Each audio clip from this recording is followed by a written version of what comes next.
Good morning. Today we're going to look at a letter sound, and it's the letter A. Can you make that sound? A. I've got some things that start with A. What's this here? It's a apple.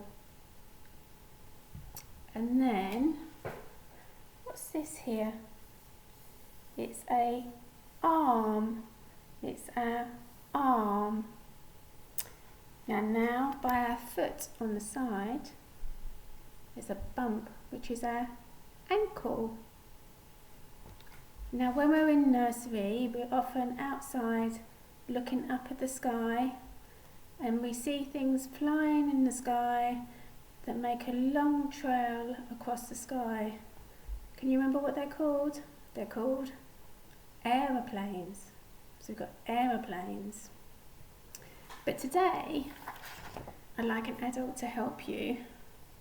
You can write your name, then see if you can find the A, the letter A, in your name. Okay? Have a good day. Bye.